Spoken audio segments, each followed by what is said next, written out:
This is the Angels Postcast, your instant game reaction for the Los Angeles Angels. Part of the Locked On Podcast Network.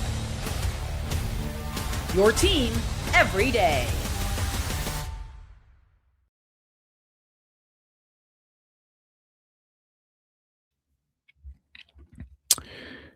Hello, Halo Nation. Hello, Halo hopefuls, and welcome back to the latest edition and another losing edition of Locked On Angels Postcast, coming at you live, as always, after every single Angels game, right here live on the Locked On Angels YouTube channel, and after the fact, both on the channel and wherever the heck you get the Locked On Angels audio podcast feed. If you don't know who I am, what is going on, everybody? My name is Gavin Carlson. Spent 4 years as a credentialed journalist in the LA area, and now in year 3 with the Locked On Podcast Network, where it's your team every day, the #1 sports podcasting network in the world, and it's all because of you guys. Shout out to all of you in here.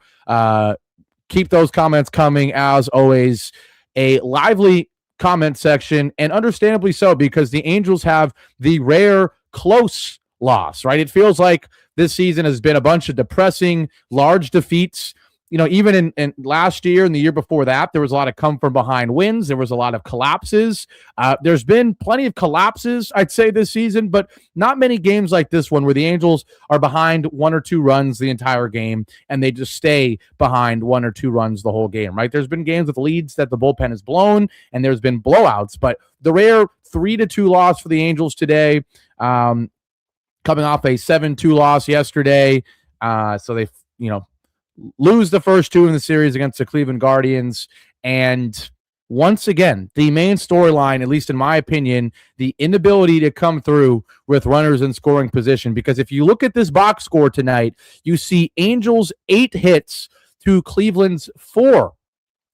And yet somehow the Guardians outscore our Angels, because the Angels go 0 for 7 with runners in scoring position. Now, the irony of the situation is the Guardians actually go 0 for 8 with runners in scoring position, and they do what the Guardians always do, which is they play good fundamental small ball baseball, just 4 strikeouts compared to 4 walks. So you get on base 4 times via the free pass. You also put the ball in play a lot. You get an error on the Angels in this ball game, and you're able to create runs in creative ways, and you steal a game that you really didn't deserve if you're the Guardians when you only put up 4 hits in this ball game. Started right away for the Angels. 2 first-inning singles back-to-back from Mike Trout and Nolan Schanuel, but despite first and second and 1 out, Jorge Soler and Vaughn Grissom back-to-back outs. Feels like Vaughn Grissom continues to come up in big opportunities.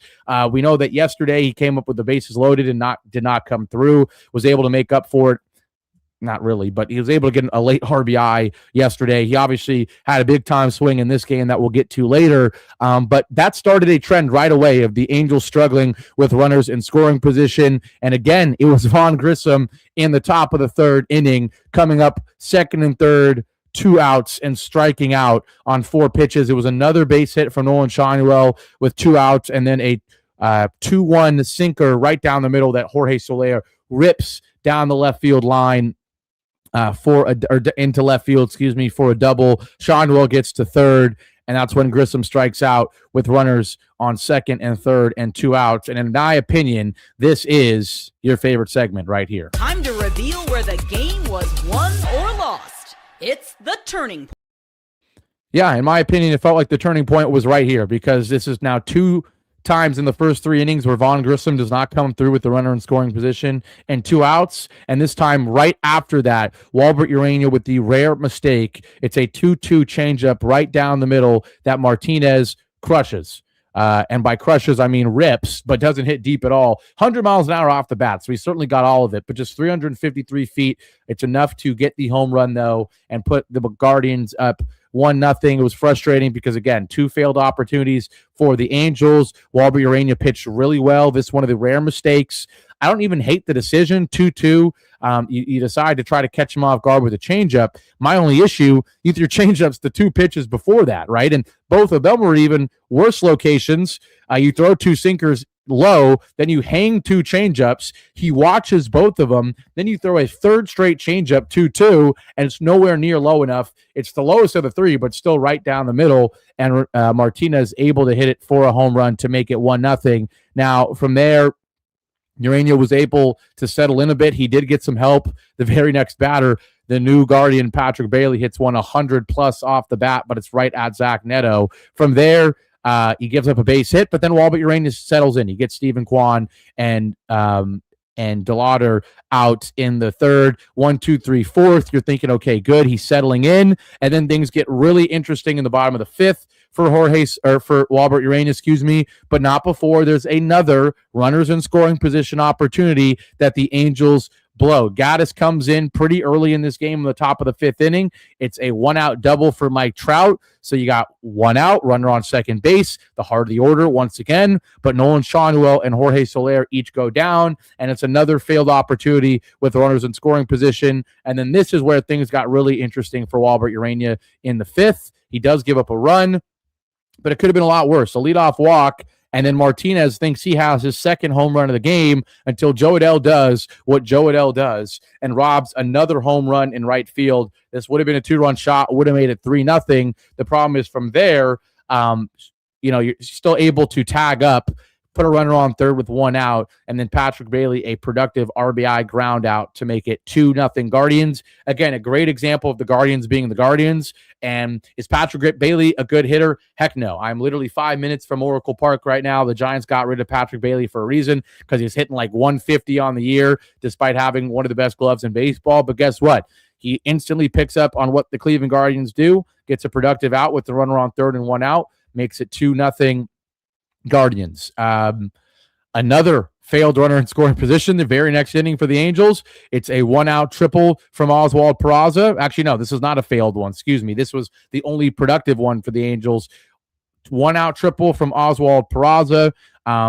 It comes against a lefty, so continuing that whole conversation. And then Jo Adell does get the sac fly. He crushed this one, man, and you were hoping that this could have been a 2-run shot to tie the game. Only goes 323 feet, but he hit it 105 off the bat against a lefty, he being Jo Adell. It is a sac fly. It makes it 2-1. Again, this is a close ball game, and this is the rare opportunity the Angels have had. Chase Silseth comes in a close game, and I love this inning from Chase Silseth because despite 2 walks to start the inning, you're getting really concerned. Not horrible walks. It's a full count walk to a good hitter in Stephen Kwan, and then a full count walk to the DH right after that. From there, he responds, gets some help, a hard line out right to Mike Trout, but then back-to-back outs against Manzardo and Travis Bazzana to get out of the 6th.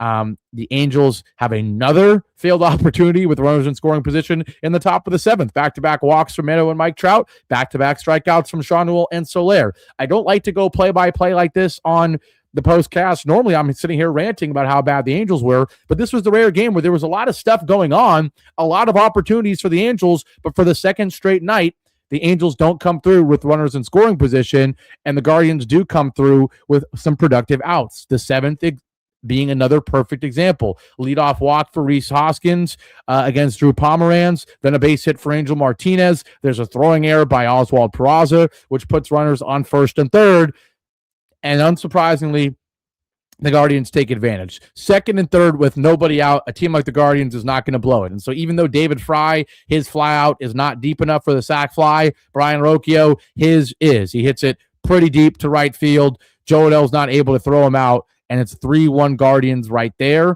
Again, did the Guardians do anything crazy in this inning? No, they got a walk, they got a base hit, they stole a base, and they hit a sac fly. It's just good, classic small ball from the Guardians. Such a juxtaposition, to what the Angels do and don't do as they fail with runners in scoring position multiple times. Now, in the 8th, we did get a welcome sight as Vaughn Grissom not only hits a home run to make up for back-to-back failed opportunities with runners in scoring positions, but it's off a righty, and it's a really impressive swing. A 97-mile-an-hour fastball up and away. He hits it back up the middle, 103 off the bat, 406 feet, off a righty to once again tell Kurt Suzuki, this guy Vaughn Grissom should not just be hitting against lefties. He's still, even despite what happened in this game, he has still been good enough to deserve opportunities against right-handed starting pitchers as well, and he's able to once again for the second straight night, at least from a box score perspective, make up for early game struggles with a late inning home run. This one certainly mattered with it being a 3-1 ball game. That made it 3-2, but unfortunately the Angels not able to get the job done in the top of the ninth against a good closer in Cade Smith. He's been doing it for a couple of years at this point of being an elite closer. 3.2 ERA, 2-0, 12 saves already in this season for Cade Smith, and he goes 1-2-3 against Neto, Trout, and Shawnuel. Would have liked to see a better fight, I'll be honest, against the heart of the Angels order, but no, not that game for the Angels. Neto flies out. Trout did hit one very deep, 352 feet, got a fastball right down the middle, just missed it, and then Shawnuel with the strikeout to end it, and that was an ugly one, let's be honest. When you swing at a 3-2 splitter that's nowhere near the zone, an ugly way to end another loss for our Angels. When we come back from the break, I'll talk about one of the only bright spots in this game, and that was the Angels pitching, with one guy in particular continuing to be one of the bright spots of this horrible Angels season. We'll get to that rare bright spot and look forward to the Wednesday day game tomorrow as the Angels try to avoid another sweep. We'll do all that after our break here on the Locked On Angels Postcast. Now, on this Tuesday night, today's show is brought to you by Rockets Money. Now, if you're like me, you've opened up your bank account before and gone, where did all my money go? Trust me, you are not alone. Trying to keep track of all those subscriptions. I don't know about you, but I have about 1 million, and I love my subscriptions. But then suddenly I'm like, where's all my money going? Oh, wait, I'm paying for all these subscriptions I forgot about. And, I don't need... You don't need to be judged, right, for missing out. There's a lot going on in life, but it would be nice to have an assistant, right? Some sort of assistant to help you keep track of your subscriptions, your spending, and your bills, because it can get overwhelming fast. Well, that's where Rocket Money comes in, helping you take control of your finances all in one place. Rocket Money tracks all your subscriptions in one spot and can help cancel the ones you don't need with just a few taps. You don't even have to go through the 18 steps that the service makes you get through to make it difficult. Rocket Money just cancels the subscription like that. It automatically categorizes your spending so you can actually see where your money is going, and you can set budgets, get alerts, and stay on top of upcoming bills. It just makes everything feel more organized and gives you a clearer picture of your finances day to day. Rocket Money is a personal finance app that helps find and cancel those unwanted subscriptions, monitors your spending, and so much more. So let Rocket Money help you reach your financial goals faster. Join at rocketmoney.com/locked on. That's rocketmoney.com/locked on. And today's show is also brought to you by Kalshi. Now, baseball season is here, and now you can trade every game on Kalshi.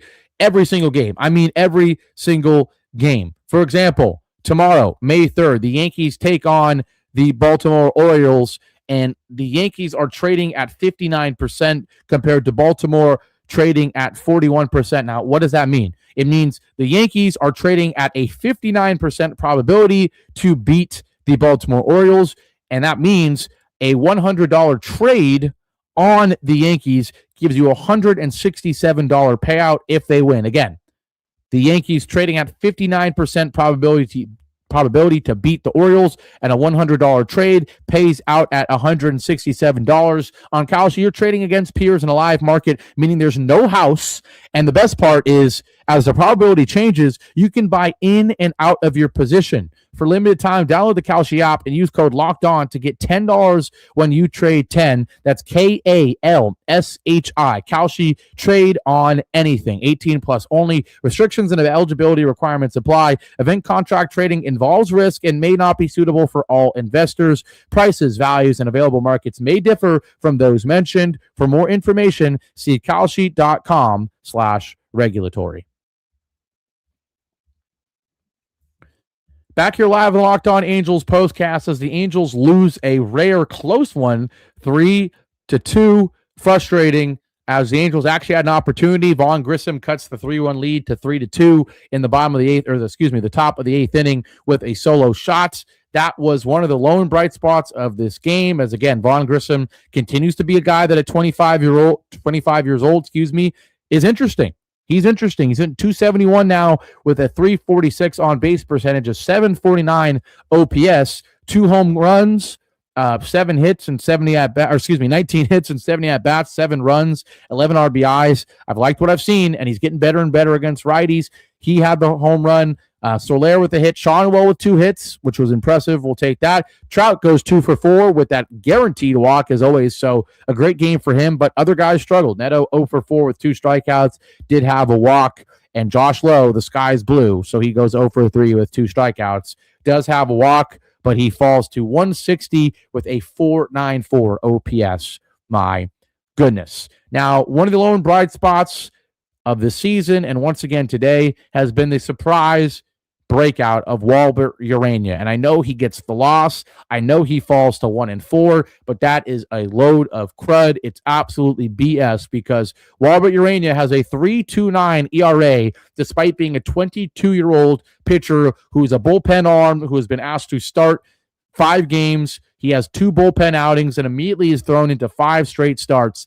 And in 27 1/3 innings, despite the whip being 1.43, a 3.29 ERA, 26 strikeouts in 27 1/3 innings. And this is another one of those games where for certain guys, you might say, for Walbert Urena, this is absolutely, positively a good start. And I do not want to hear otherwise. This game comes down to the offense not being good enough.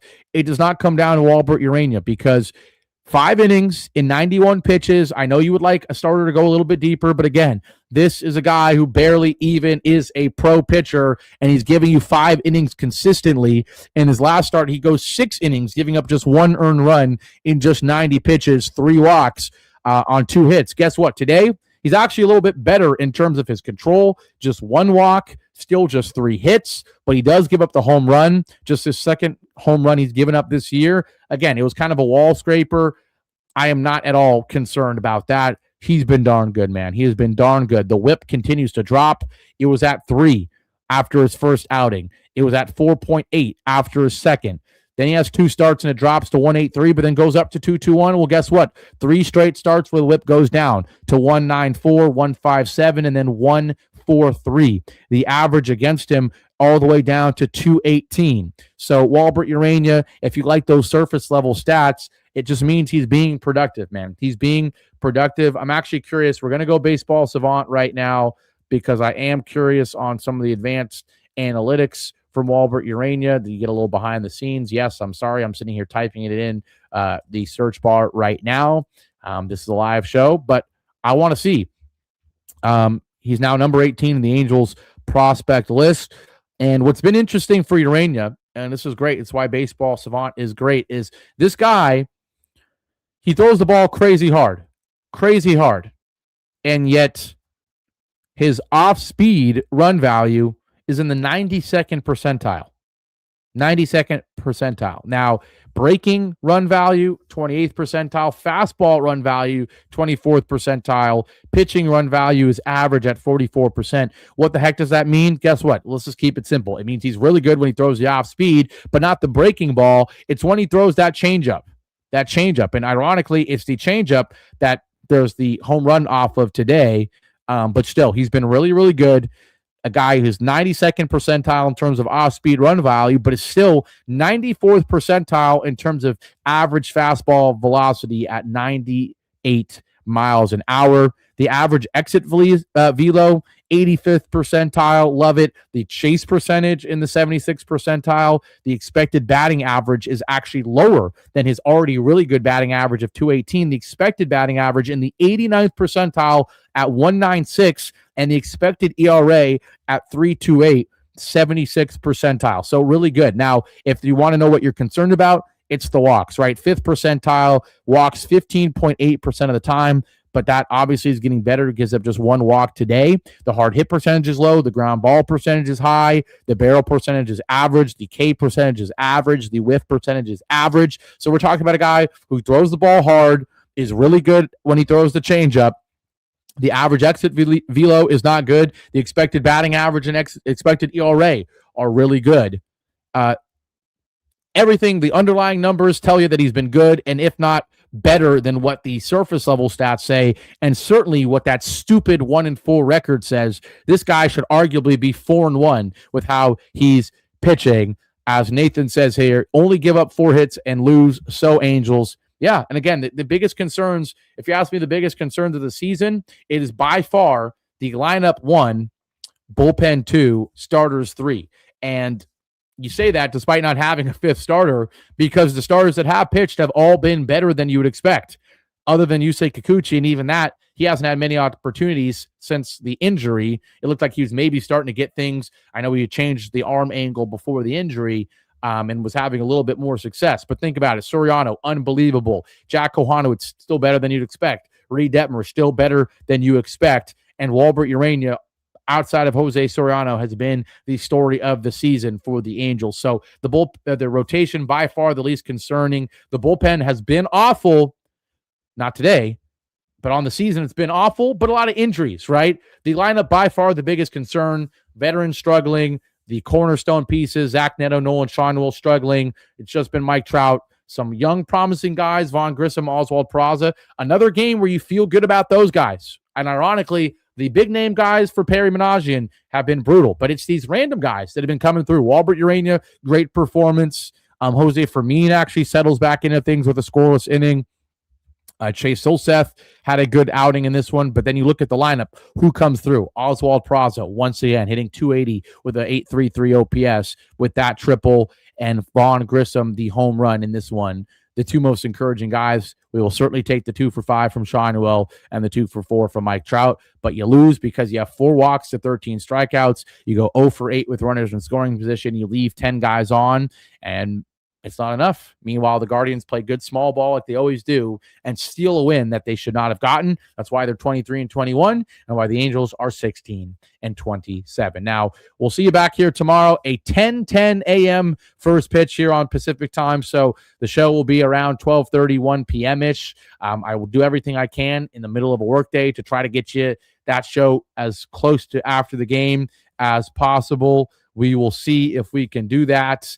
But as you know, the same thing I did tonight. I wasn't able to do the show right after, but I let you know. I'm always going to let you know. So I hope to see you here live right after the game, if not shortly after that. But I will tell you, look forward to seeing you guys there. As for this one, leave a comment, like, subscribe, all that good stuff. Appreciate you guys so much for the loyalty. Larry, have a great night as well. Akuramon says, Gavin is like The Rock when he was 12. I don't know what that is. Oh, maybe it's the tank top. I guess I ran into that one. Lone Star has been very loyal, so shout out to you. He says, Walbert 8, we just lucky it's the first and third of the season. Very hopeful, or first third of the season. Very hopeful Grayson and Ben can get back to help out the bullpen and rotation. Reed Detmers and Walbert can go back to the bullpen. Yeah, I mean, certainly if Reed Detmers goes back to the bullpen or Walbert Urena, it's suddenly a good bullpen, but I think certainly Walbert Urena at the very least deserves to be in this rotation because we might have another Jose Soriano at our fingertips, which would be amazing. But again, like, comment, subscribe, all that good stuff. I'll see you back here live tomorrow. And despite another loss, keep your heads up and go Angels. Take care, everybody. Have a good one.